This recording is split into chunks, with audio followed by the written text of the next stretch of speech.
Hello, Sarah from South London Sling Library here. Today I'd like to show you how to use the ErgoBaby Omni 360 baby carrier with your newborn baby. There are a couple of things that we're going to do to make sure that our carrier fits our newborn.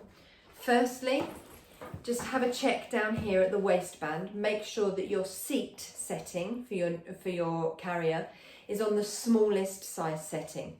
It is Velcro, so as your baby gets bigger, you can move it incrementally. It doesn't have to go from the smallest to the medium and the medium to the biggest. It can move incrementally wider as your baby grows to give them more support across their bottom and thighs. The carrier will go from the back of one knee all the way across to the back of the other knee. The second thing we're going to do is make sure that the pillow section is folded inside the carrier and done up on the buttons at the side. What this does is just takes up some of the space on the top edge of the carrier there to support the baby's head and neck, or neck and shoulders, more effectively. As your baby gets bigger and they don't need that space taken up quite so much, you can always take that head pillow, unbutton it, flop it to the outside and do it up again to keep it there.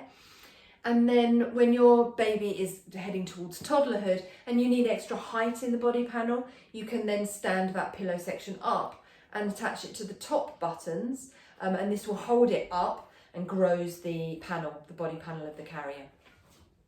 To put my carrier on, I'm going to hold it upside down by the waistband with the outside of the carrier against my body. I'm then going to flop that waistband in towards me, take the lumbar panel behind me and get that buckle done up there. If you find it easier to bring that in front of you and do it up where you can see it, that's absolutely fine. Do that. Leave it nice and loose, get it done up and then swing it round so it's behind you. What I'm going to think about now is where to position this carrier. One of the good things about the ErgoBaby is they've got a really lovely kind of bucket seat.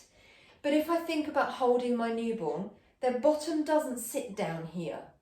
So there's really no point in me having the carrier this low on my body.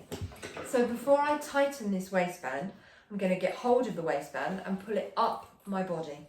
I'm not going to wear it on my hips. I'm not even going to wear it on my natural waist.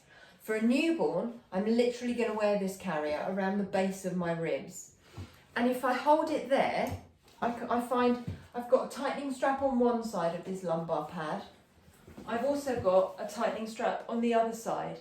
So by holding the carrier in front of me, I can tighten the strap on one side and then swap hands, tighten the strap on the other side, until I've got that pad nicely in the middle of my back and the panel in the middle of my front. Nice and high on my body. Now I need my baby. This is Jamie. Jamie is my newborn size demo doll. And all I'm going to do is hold Jamie nicely in the middle of my body with his head on the flat bit of my chest above my breast tissue.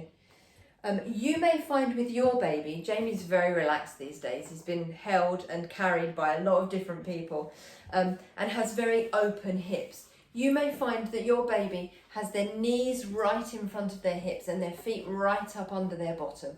And that's absolutely fine.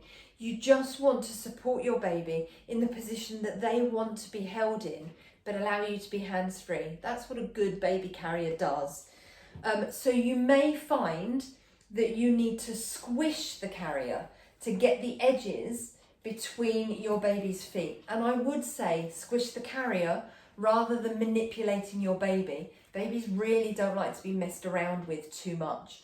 But just get that carrier squished so that you can, plastic toes don't help, Jamie, do they? So that you can get that carrier between your baby's feet. And then all you're going to do is just smooth it up your baby's back, like that. And what you'll find is because you've got the carrier nice and high on your body, it has to kind of come down between the two of you before it comes up the baby's back. So as you smooth the panel up their back, It just comes to the nape of their neck, or maybe kind of round about their earlobe, and that's the perfect height. Then all I'm going to do is pop those shoulder straps over my shoulders like that. Before I do this carrier up, I'm just going to take a minute to find my baby's hands and bring them up towards their face. Generally, newborns want to know where their hands are, and if you get a carrier done up and their hands are trapped underneath the straps, when they wake, sometimes they can get a little bit distressed because they're not entirely sure where their hands are. So do just take a minute to find their hands and bring them up here. Now, my baby's weight is already sitting in this carrier. It's kind of held by the waistband slightly already. So all I'm doing is supporting the top half of my baby's body to stop them flopping away from me. This gives me a free hand. So I'm going to take that free hand through the small of my back, and I'm going to go underneath this first strap towards the strap on my opposite shoulder. And I'm going to pull that down towards the floor first. What that does is it anchors the strap here on the bony section of my shoulder. If I just grab that strap and pull it around my body, the strap goes up into my neck muscles, which over time is going to be uncomfortable. So grab hold of that strap, pull it down towards the floor first, then keep the tension on it as you bring it low around your body towards the buckle on the front of the carrier. You can then slide that in there and pull backwards to tighten. Now all I'm going to do is swap the hand supporting baby's upper back, and I'm going to do exactly the same with my opposite hand. So go through the small of my back to the strap on my opposite shoulder, pull to the floor first, anchor it on the bony section of my shoulder, then bring that to strap, keep the tension on, bring the strap low around my body towards the buckle on the front of the panel. I can then slide that in there and pull backwards to tighten. That's my carrier fastened. You don't need that back clip because you've crossed straps behind you. So there's no having to reach behind you to get that clip done up. If you get to this stage and you feel like these straps are a bit flappy, some people will just, remembering that I've plugged this strap into this buckle, tighten here. And what happens is it tightens this section of the strap and it tightens across the baby's back, but it doesn't always tighten this section here. So what you really want to do is, if you've got your straps done up and it's feeling all a bit flappy here, take the slack from this section of your strap.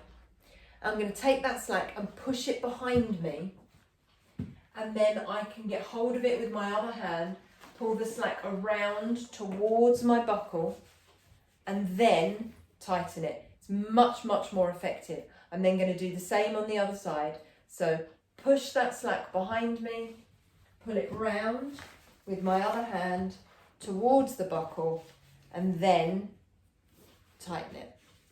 It's much more effective. The safety guidelines in this baby carrier are exactly the same as any other sling or baby carrier. The word to remember when you're thinking about safety is ticks. You want to be able to tick all of your safety boxes. The T stands for tight. The baby should be as tightly held against you as if you were holding them in your arms.